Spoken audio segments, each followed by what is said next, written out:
구독자 여러분 안녕하세요. 박쌤입니다. 또 11월이 돌아왔네요. 세월은 참 빠른 것 같아요.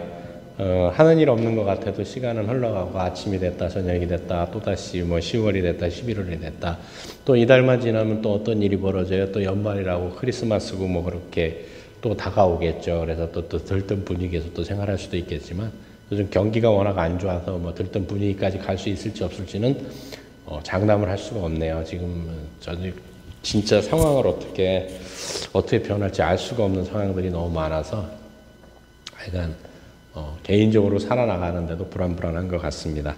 자, 지난주에 이어서 이제 4장 불량제약회사 4장 가까이 하기엔 너무나 불량한 임상시험 해가지고 이제 또 얘기들이 나옵니다. 그래서 224페이지는 새빨간 사기라고까지 얘기를 해버립니다. 그러니까 오직하면 이런 얘기를 하겠어요. 이렇게 책을 내놓으면 잘 팔리는 게 아니고 음모론에 의해서 이렇게 여러 가지 이분은 여러 가지 그런 제재 같은 경우도 있고 한데 어쨌든 간에 이 정도로 낼 정도면 이게 사실에 가깝지 않을까. 사실이 가까운 게 아니고 사실이 아닐까라는 생각을 다시 또 한번 해보게 됩니다. 237페이지에 이제 얘기가 나오는데 체중 감량제 펜펜 이제 다이어트 약이죠. 단기 임상 시험에서는 체중 감량 효과가 있었다. 하지만 이 약을 복용하는 환자들을 장기간 관찰을 해본 결과 심장, 판막 결손도 함께 일으키는 것으로 밝혀졌다. 발륨과 같은 벤조디아제핀 계열 약들은 단기적으로 불안을 줄여주는 효과가 뛰어나 6주간 실시된 임상시험에서는 큰 효과를 보았다. 하지만 몇 년 동안 계속 복용하는 경우에는 효과가 감소하고 중독 현상이 나타났다. 이런 장기적 부작용, 평가 변수는 장기 임상시험에서만 포착할 수 있다. 근데 대부분 약이라는 게 그랬다고 했지 않습니까? 앞에서도 말씀드렸지만 단기 복용하는 걸로 임상실험을 합니다. 그래서 장기 복용에 대한 어떤 그런 부작용이나 이런 것들은 전혀 알 수가 없는 거예요. 그거는 그 장기적으로 먹어본 사람들 몸에 어떤 문제가 일어나는지에 따라서 달라지는 문제들이거든요. 254페이지에 중도 탈락자를 무시하는 임상시험이라는 얘기가 있습니다. 간혹 임상시험을 중간에 그만두는 환자들이 있다. 대개는 자신에게 투여된 약이 만족스럽지 않기 때문이다. 하지만 임상시험에서 두 집단을 분석할 때는 각 치료제에 배정된 모든 환자를 분석해야 한다. 그렇지 않으면 약의 효과를 과장하게 된다. 그러니까 자료에 왜곡이 일어난다라는 얘기예요. 사실 안 그러겠어요. 여기저기 마케팅비로 들어가야 할 돈은 많은데 일정 기준에 따라 여러 임상시험을 모아서 그것들을 선택적으로 인용하면 약의 효과를 실제보다 좋아 보이게 만들 수 있다. 한 약의 한 용도에 대해 이렇게 하는 것은 속이 빤히 들여다보이는 수작이다. 그런데 관련 임상시험 프로그램들 전체 속에서 이렇게 하면 누구도 감지할 수 없는 혼동을 일으킬 수 있다. 그러니까 약의 진정한 효능을 아는 사람은 아무도 없다라는 거예요.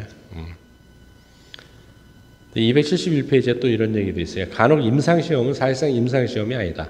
가급적 많은 의사들이 신약을 처방하게 만들기 위해 계획된 바이럴 마케팅 프로젝트일 뿐이다. 이런 임상시험에는 많은 병의원에서 소수의 환자들이 참가한다. 결국 환자들을 임상 대상으로 잡는 거죠. 또 276페이지에 이런 얘기도 있어요. 어떻게든 임상시험 결과가 모두 긍정적인 척하라라는 거죠. 임상시험이 끝날 무렵에 주목할 만한 결과가 나오지 않으면 숫자를 제시하는 방법을 이용해 결과를 과장할 수 있다. 긍정적인 결과가 전혀 나오지 않는 경우에는 숫자 조작을 더 열심히 하면 된다.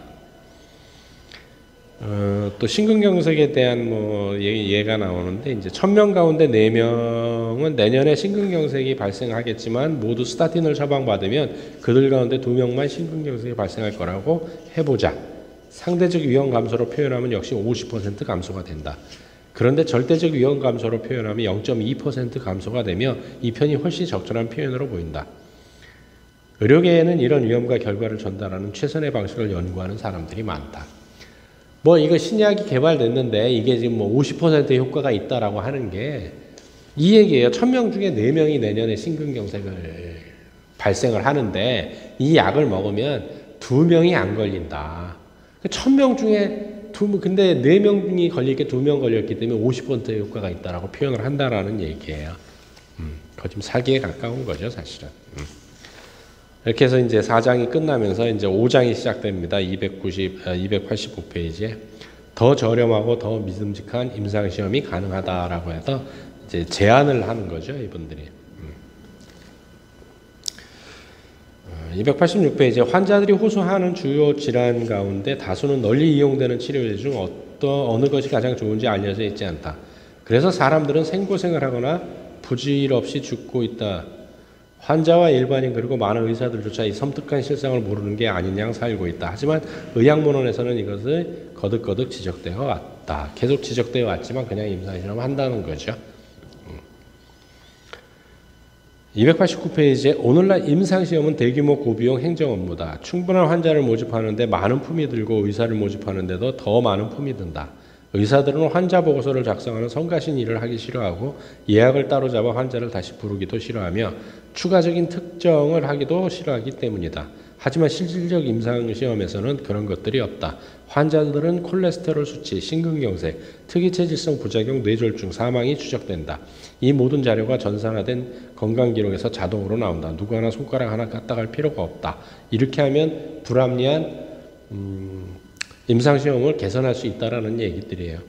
이 단순한 임상시험에 한 가지 단점이 있다. 바로 맹검, 즉 이중맹검법이 적용되지 않는다. 환자들이 자신이 처방받는 약의 이름을 알기 때문이다. 이것은 몇몇 연구에서 문제가 된다.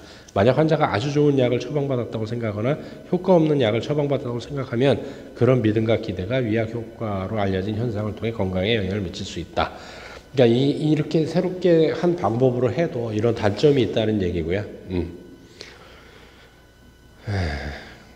293페이지에 어떤 실험들이 쭉 나오는데 나중에 무작위 임상시험이 실시됐을 때 경악스러운 결과가 나타났다. 뭐냐면 여성분들이 많이 하는 거예요. 호르몬 대체요법. 호르몬 대체요법은 노화를 막고 더 건강하게 더 오래 살 수 있게 해주는 것이 아니라 사실은 다양한 심장질환 발병률을 증가시켰다. 지금도 이제 갱년기라고 하고 뭐 열감을 느낀다든지 하면은 호르몬 대체요법을 많이들 받지 않습니까? 그게 심장질환을 더 많이 일으키는 결과를 가져왔다라는 얘기예요. 나이 먹고 나타나는 현상들을 너무 부정하실 필요는 없습니다. 모든 생명체는 다시 한번 말씀드리지만, 제가 중간중간도 다른 영상에서도 항상 말씀드렸지만, 자연의 이치는 뭐냐면요. 생이 있으면 사가 있습니다. 이게 우주의 원칙이에요, 원칙. 태양도 수명이 이제 반 남았어요. 50억 년 남았거든요. 태양 정도의 크기와 헬륨을 갖고 있는 항성들은 100억 년 정도가 수명이라고 합니다. 근데 지금 50억 년이 지났기 때문에 50억 년 뒤면 이제 태양도 폭발을 하게 돼 있습니다. 우리 인간도 지구도 다 폭발을 하겠죠. 그러면 그걸 이제 초신성이라고 하는데 이게 빵 터져서 다 흩어지는 것들이 다시 또 중력에 의해서 뭉쳐서 새로운 별이 탄생하는 거예요. 그래서 항상 그렇다라는 거예요. 생이 있으면 사가 있는 거고, 내가 어떻게 나이가 60인데 20대 몸하고 똑같을 수 있겠어요. 그럼 관리 아무리 잘해도 그건 안 되는 거거든요. 그런 거를 좀 억셉하셔야 돼요. 받아들이셔야 되는데, 그런 것들 때문에 오히려 더 여러 가지 문제가 되지 않나라는 생각을 한번 해봅니다. 그래서 305페이지에 이제 6장이 되는데, 약을 팔 수 있는 5만 가지 기막힌 상술, 그래서 이제 6장이 시작됩니다. 환자는 의사가 자신의 질환에 대해 최상의 치료제를 처방해 주기를 바란다. 이건 당연하지 않겠어요? 또는 공정한 평가를 통해 다른 모든 약보다 나은 것으로 입증된 치료제를 원한다. 환자는 그런 결정을 내리는 의사를 신뢰하면서 그런 결정이 제대로 내려진다고 확신할 수 있는 시스템 안에 있기를 바란다. 그런 모든 결정에 환자가 직접 관여하는 것은 엄청난 시간 낭비가 될 수 있기 때문이다. 그렇잖아요. 많은 분들이 그런 얘기를 해요. 건강, 이거는 뭐 전문적인 얘기라고 자꾸 생각을 하시거든요. 근데 과연 건강이 진짜 전문적인 얘기이기만 할까? 건강이 무슨 전문적인 얘기예요, 사실은. 잘 먹고 잘 자고 잘 싸면 건강한 건데. 좀 심플하게 생각을 하셔야 됩니다. 그럼 뭐가 전문적인 얘기냐? 질병은 전문적인 얘기가 될 수 있겠죠. 근데 많은 사람들이 질병이 없으면 건강하다고 생각을 합니다. 근데 여러 가지 문제들이 사실은 착각들에 많이 이렇게 빠져 있다고 말씀을 드려야 되나? 그런 경우들이 너무 많습니다. 안타깝지만. 실제로 의학적 결정을 내리는 데는 많은 전문 지식과 숙련이 필요하다. 그건 의학적 결정이니까 그렇죠. 근데 건강하기 위해서 꼭 의학적 결정이 필요한가요? 질병을 하기 위해서는 의학적 결정이 필요하겠지만 건강을 찾기 위해서는 굳이 그렇게 무슨 의학적 결정이 필요할까 싶습니다. 안전한 수준의 결정 능력을 갖추려면 시간과 경험이 요구된다. 전문 지식과 숙련이 부실할 경우에는 아주 잘못된 결정을 내릴 심각한 위험도 있다. 근데 전문 지식을 갖춰도 잘못된 판단을 많이 내리지 않습니까, 사실은. 2010년 일군의 학자들이 국립보건서비스에서 처방된 빈도가 가장 높은 상위 10종의 약을 분석했다. 그랬더니 효과가 똑같으면서 특허가 만료된 약을 이용할 수 있는 상황에서 의사들이 유명 상품의 유사약을 처방한 바람에 매년 최소한 10억 파운드가 낭비된 것으로 추산된다. 기존에 싼 약을 써도 되는데 신약이라면 무조건 좋다라고 생각을 한다는 거죠. 310페이지에 제약회사는 의사가 자기네 제품을 처방해 주기를 바란다. 그래서 그런 처방이 이루어지도록 만들기 위해 할 수 있는 모든 것을 다한다. 그들은 이것을 자사 제품의 인도 향상 또는 의사의 처방 결정 보조라고 그럴듯하게 포장하지만 사실은 제품을 판매하고 싶은 것이다. 그래서 그들은 의약제의 신약을 광고하는데 효과는 말하지만 위험은 대충 얼버무리고 불리한 비교도 하지 않는다. 또 영업사원을 보내서 의사들을 개별적으로 만나 치료제의 장점을 떠벌리게 한다. 영업사원들은 선물도 하고 식사도 대답하고 나중에 누이 좋고 매부 좋은 개인적 친분도 쌓는다. 의사들의 지속적인 교육에는 비용이 많이 들지만 나라에서는 돈을 댈 의향이 없다. 그래서 바로 제약회사들이 의사들의 집담회, 설명회, 교육자료, 정기학회, 총회 그리고 자기네 약을 선호하는 유력한 전문가들에게 돈을 뿌려댄다. 이 모든 것이 제약회사가 자기네 약에 대한 학술적 근거를 발표하여 기본 토대를 쌓은 뒤에 이루어진다. 제약회사는 자기네 제품이 유리한 그림을 그려내려고 유리한 결과를 선택적으로 발표하거나 고의적인 설계 결함을 적절히 이용하면서 그런 토대에 많은 공을 들인다. 우리는 그냥 그래서 의사 선생님들은 또 그냥 처방하는 약을 우리는 또 그냥 받아서 먹는 거죠. 그들은 전문 작가들에게 돈을 주고 자기네 상품 사양에 부합하는 학술 논문을 만들어내서 학자들로 하여금 그 논문에 이름을 올리도록 한다. 이 수법은 은밀한 광고로 작용할 뿐만 아니라 자기네 약에 관한 학술 발표가 더 많이, 더 빨리 이루어지게 만든다. 또 포섭된 전문가들의 이력을 과장해서 마치 제약회사와 무관한 것처럼 보이는 그 전문가 교수들의 권위와 명성을 제약회사의 호의적인 의사들이 받아내도록 만든다. 제약회사는 환자 단체에 돈을 뿌릴 수도 있다. 단 그 단체들의 관점과 가치관이 더 많은 약을 파는 데 도움이 돼서 약의 명성과 권위와 판매 기반을 제공한다면 말이다. 나아가 제약회사는 학술지들에도 돈을 줘서 논문을 받아들이게 한다. 완전히 짜고 치는 고수도 돼요. 제약회사가 여기저기 다. 약에 있어 브랜드 아이덴티티는 무의미하다. 어떤 약이 환자의 고통, 통증, 수명을 개선할 가능성이 가장 높은지에 대한 실질적이고 객관적인 해법만 존재할 뿐이다. 고로 마케팅은 약에 대한 근거 중심의 의사결정을 왜곡시키기 위해 존재할 뿐이다. 마케팅은 매우 강력한 수단이다. 그래서 매년 의약품 마케팅에 수백억 파운드가, 미국에서는 600억 달러가 지출된다. 그리고 가장 주목할 점은 이 돈이 공중에서 떨어지는 공돈이 아니라는 것이다. 이 돈은 바로 환자가 직접 지불하거나 국고에서 전액 지원되거나 환자가 의료보험 회사에 낸 돈이다. 결국 싸게 먹는다고 해도 그게 싸게 먹는 게 아니고 결국 다 내 주머니에서 나갑니다. 대표적인 게 뭐가 있어요? 건강검진 같은 경우도 마찬가지죠. 내 주머니에서 2년에 한 번씩 받는 건강검진도 내 주머니에서 안 나가니까 공짜라고 생각을 하시지만 그게 어떻게 공짜가 되겠습니까? 자, 그걸 만약 무료로 다 한다고 한다면 그 건강보험을 유치하기 위해서 병원들은 왜 그렇게 혈안이 될까요? 공짜로 해줘야 되는데. 만약 정말 공단에서 돈을 지급해 주지 않으면 어느 병원도 안 한다고 할 거예요. 그러면 공단에서 돈이 나간다라고 하는 것은 결국 우리가 의료보험을 더 부담을 해야 된다는 얘기입니다. 세상에 공짜가 어디 있습니까? 또 313페이지에는 이제 이런 얘기도 있어요. 환자에게 직접 하는 광고. 처방 전에 서명해서 최종 결정을 내리는 사람은 의사지만 사실 어느 치료제를 선택할지 그리고 치료를 할지 말지는 의사와 환자가 함께 결정한다. 이것은 환자들이 바라는 바이기도 하다. 하지만 환자들은 판촉에 열을 올리는 제약회사 때문에 마음이 콩밭으로 가기도 한다.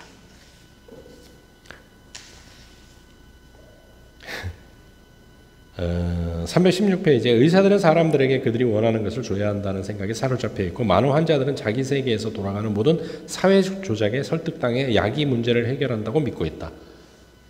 여기 이 저자께서 딱 얘기했네요. 사회적 조작에 설득당해 약이 문제를 해결한다고 믿고 있다. 이게 진짜 슬픈 거거든요. 많은 사람들이 자신이 환자인 것으로 설득당한다. 입증된 근거에 따르면 이 약 광고는 행동을 변화시킨다. 그런데 행동을 나쁜 쪽으로 변화시킨다. 습관을 안 바꾸고 약 하나로 해결하려고 하죠. 자, 여기 이제 주변에 이런 분들 많이 계실 거예요. 제 지인들도 있습니다. 잘 들으세요. 천천히 읽어드릴게요. 신약은 되게 좋은 대안이 아니다. 신약은 우리가 아는 바가 별로 없는 약이다. 신약은 세상에 나온 지 오래되지 않아서 우리가 이미 사용하고 있는 최상의 최신 치료제보다 나은 게 아니라 대개 없는 것보다 나은 것으로만 증명됐기 때문이다. 설령 기존 약들과 비교해 효과가 똑같다 하더라도 지나치게 비싸다. 신약은 되게 좋은 대안이 아니다라고 얘기를 합니다. 그러니까 신약이 자꾸 이렇게 나온다라고 하는 건 이 얘기인 거예요. 한 걸음 뒤로 물러나서 보면 제약회사의 마케팅이란 환자가 제약회사에 약값을 지불하게 만드는 수법에 지나지 않는다. 편향된 정보를 꾸며내서 치료제 결정을 왜곡함으로써 약효를 덜 보게 만드는 그들을 위해 마케팅을 한다는 거죠. 그래서 제약회사 얘기들 되게 많이 나와요. 머크 나오고, 여러 가지, 코막힘제들, 이런 얘기들이 쭉 나오는데 324페이지에 이런 얘기도 있어요. 암과 건강은 많은 신문 기자들이 어떤 상업적 목적도 없이 일상적으로 사실을 왜곡하는 분야다. 관련 지식이 부족한 것도 한 원인이지만 내가 보기에는 십자군 같은 게 되고 싶은 욕구 때문이기도 하다. 우리는 이미 스타틴 계열 약에 대한 주피터 임상실험을 소개한 기사들에서 수치가 어떤 식으로 잘못 보도될 수 있는지 살펴봤다. 앞쪽에 있었거든요. 근데 연구한 내용이라 제가 했는데, 그런데 설령 근거를 실체로 드러내지 않더라도 이런 식의 인간적인 기사는 자기네 약에 대한 긍정적 보도를 바라는 제약회사에 골키퍼 없는 꼴대를 제공하고 있다. 긍정적으로 기사를 써준다는 거예요. 326페이지에 이제 그런 광고에 이제 최근에 한 미국 신문은 우울증에 대해 이렇게 전했다. 우울증은 인격적인 결핍이 아니다. 하지만 화학적 불균형 여부를 조사해 볼 필요가 있는 증상이다. 이것은 뜬금없이 저절로 생겨난 믿음이 아니다. 주도 면밀하게 심어지고 유지된 믿음이다. 조작된다는 거죠. 사회적 조작에 물들어 있다는 거죠. 그래서 이제 이런 기자들에 대한 연구를 또 분들이 계세요. 327페이지에 보게 되면 2008년 미국의 학자 2명이 주목할 만한 논문을 발표했다. 그들은 이런 생각을 전파하는 기자들이 자기 주장을 정당화할 수 있는지 알아보려고 접촉했을 때 일어난 일들을 기술했다. 질의를 받은 기자들이 보인 반응은 셋 중 하나였다. 첫째, 무시하거나, 둘째, 거짓말로 얼렁뚱땅 넘어가거나, 셋째, 세로토닌과 우울증의 관계를 언급하는 내용이 전혀 없는 엉뚱한 학술 논문을 근거로 내세웠다. 두 학자가 발표한 논문에는 이런 끝내주는 구절이 있다. 현직 정신과 간호사의 말을 인용했다는 논문이 있었는데 논문 저자는 이메일에 응답하지 않았고 간호사의 이메일은 주소 불명이었다.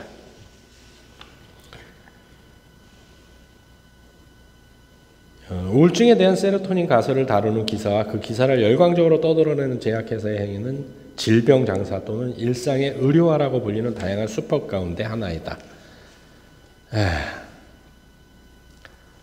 또 이제 우울증 하는 검사, 간단하게 하는 검사 10가지 항목이 뭐냐면 나는 거의 늘 슬프거나 침울하다.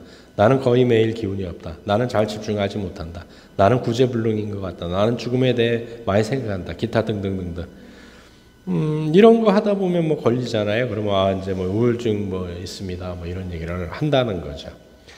그래서 이제 그러면 일상의 의료가 뭐냐 이런 거는 이제 시간상 오늘은 다 할 수는 없고요. 다음 주로도 넘어가야 될 것 같습니다. 그러니까 제가 드리고 싶은 말씀 중에 하나는 뭐냐면은 우리 눈에 보이는 것이 다 진실은 아니다라는 사실입니다. 정말 매스컴을 믿지 마세요. 다시 한번 말씀드릴게요. 책을 통해서 진실을 파악하십시오. 가장 요즘 들어서 가슴 아팠던 얘기 중에 하나가 뭐냐면 한강 작가가 노벨 문학상을 받았잖아요. 서점이 아주 난리가 났더라고요. 왜 그런 일이 있어야만 서점이 난리가 날까요? 대한민국 국민들이 너무 책을 안 읽다가 노벨 문학상 나왔다니까 아주 서점을 또 초토화시키더라고요. 그래서 이게 또 끝나면 또 서점은 또 어떻게 됩니까? 또 책 읽을까요? 건강도 마찬가지라고 저는 생각을 합니다. 어떤 이벤트성으로 하는 것은 진정한 건강관리가 아니라고 생각을 하고요. 여러모로 평상시에 내 먹거리와 생활습관 이런 것들로 내 건강을 꾸준히 지켜나가는 것이 정말 건강한 삶이 아닌가 생각을 해봅니다.